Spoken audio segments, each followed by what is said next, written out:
Welcome again to Compassion Connect. I'm Moncho Camblor. I'm co-founder of the organization. And here it is. You want to introduce our co-host? Yeah, I'm Christi. I'm the other co-founder. And this, most importantly, is our co-host for this episode. This is the very handsome Redford, named after his namesake, Robert Redford, because he's such a handsome redhead. And we're going to tell you his story in just a little bit. We wanted to go over what's happened in Compassion Without Borders since the last episode over the past month, and we were going to start by talking about a big trip we took for spring break to Mexico. It has been kind of a busy month, but we had the opportunity to bring to Mexico a group of actually staff members from the organization and donors to meet the staff in Mexico and to see the clinic in action and all the program that is happening down there, which is beautiful, and it's nice to see now the clinic like a fully functional, after the first year operations in the new building. So it's nice. It is nice. So Home for Hope, our new facility down there, is fully operational, as Moncho said. And so just, whenever we're down there, it's so wonderful to see the access to care that's being provided. There was a really beautiful case of some young men who had found a puppy on the street that they thought was sick and had had a seizure. And so just to see them interacting with that puppy and having a spot where they could come and get the access to care so that they could keep that puppy healthy as they took them in was really heartwarming. And so many cases. Yeah, there were so many cases. There was this other old kind of Shih Tzu that this woman found that it was kind of patchy and hairless, and he just she was coming to just give him his first treatment and just to figure out what we can do for the little animal that was kind of with a skin disease. And that's a beautiful part. So not only is the clinic providing access to folks who already have animals, love their animals, and want to provide care but can't afford the cost of veterinary medicine, it's also enabling people to take in animals in need and get them care. So that's always nice to see. As Moncho mentioned, we had some donors and staff down, so it was really great that they could see our Mexico team in action, both on the sheltering side and the spay, neuter, and clinic side. That was really great. And then while we were down there, we found Redford. Yeah, we got notice that he was hit by a car, and he was just been hanging in this corner for a couple of weeks, and we stopped and we pick him up with the guy who let us know about Redford in the street. It's kind of a person we know in Puerto that cleans the car, the windshields, and we've been having a relationship. He loves dogs, and every time he sees us, he just kind of shows an animal in need. So that was in this trip, Redford. Yeah, they told us there was an old blind dog who'd been hit by a car. So we went and found him, and we fell instantly in love. So Redford's doing great, as you can tell, in case you can't tell by his super fabulous self and smile.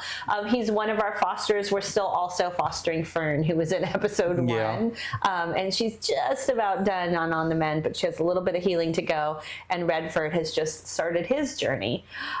We also got to meet all the great rescue dogs that were coming up, including a really cute family of 6 that had to be surrendered by their owner when her health was failing and she got a really crummy diagnosis. But at least we were able to give her a safe place for the dogs to come, and they're now here at Mtopia and doing great.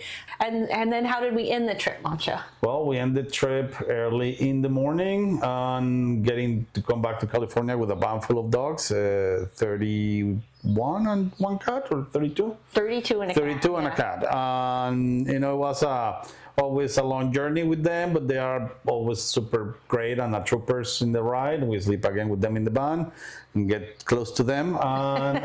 Very close. Yeah, very close. And then a lot of people ask, one cat, why one cat? And it's because the cat was in our care in Mexico and had medical care needs. It needs a full, really complex dental. So we brought her back. She's doing great.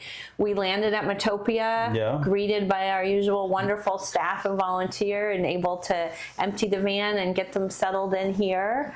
And one other thing we didn't mention is while we were down there, we got to see progress on that intern apartment. Oh yeah, the intern apartment is in full swing now. This is gonna be up and running soon. So we're excited about to be able to start that program with the intern apartment.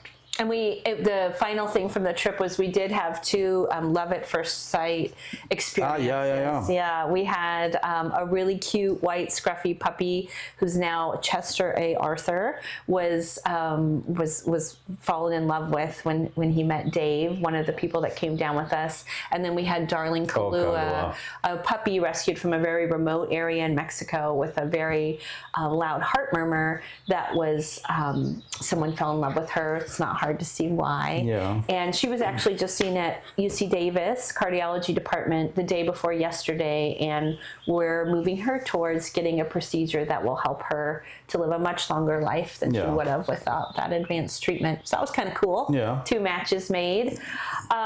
We also brought in, over this past month, we brought in a bunch of dogs, right? We brought in some dogs from Mexicali. Oh yeah, we got a couple from Mexicali. They were, this like a special needs dog that we think was born like that, only has 2 legs, but nobody told her, so she just moves around like she has 4.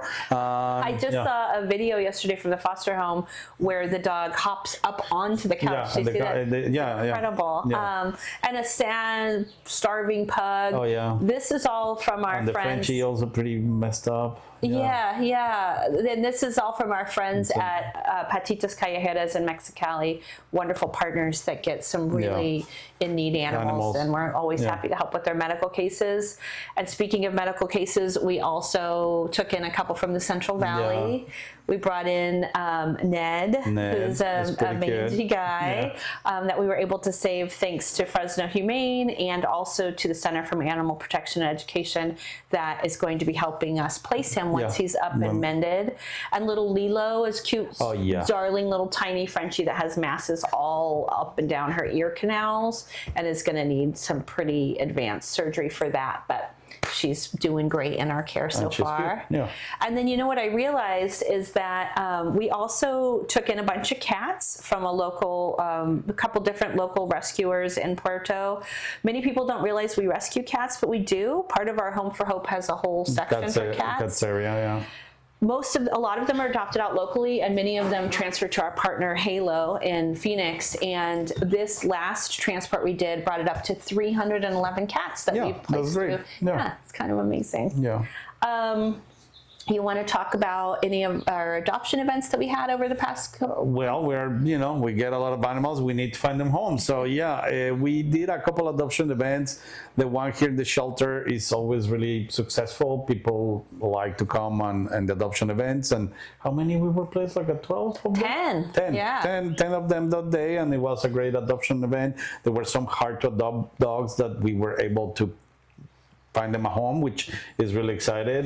You want to come? Nicholas was a long-standing case also from Mexicali that had all this extra skin and had to go through a couple of really big surgeries. Another hard to adopt dog that got adopted this month is Bosco. Oh my Bosco, gosh. Big time celebration there. Adopted by one of our very own team members, Adam, who's wonderful. Bosco suffered horrific cruelty and has permanent physical damage from it, but his spirit is unbroken. We're so glad he got home. We also, we've been providing access to care on both sides of the border. We had our local wellness clinic. Our clinic in Mexico is open 5 days a week, Monday through Friday, providing spay and neuters and access to care. So it's really important to us that while we're working to take in dogs like this beautiful spirit right here and heal them and find them loving homes, we're also staying busy to make sure we're getting to the root cause of the problem and keeping them healthy and in the families with the homes that love them and working to prevent overpopulation through spay neuter. We have a couple cute bonded pairs available for adoption right now. 2 for the price of 1. You cannot miss this deal. Who do we have? We have Salt and Pepper, and we're puzzled that they still with us because Christi, when we met them down there, they're collector's item. They're really, really cute. They are really cute. One of a kind pair. Yeah, little short stacks, little cuties. We tried at first to adopt them out separately, but Pepper kept getting returned, and we think it's because he missed Salt so much. Then we have cute Mango and Noodle, a little scruffy pair. So a lot going on as always. Thank you for your interest. We'll be back next month with more content per the recommendation of one of our supporters, Kathleen. Kathleen. We're going to do a video tour of both our facilities in Mexico and here. If you guys have ideas of content you'd like to see us talk about, please leave us a comment below.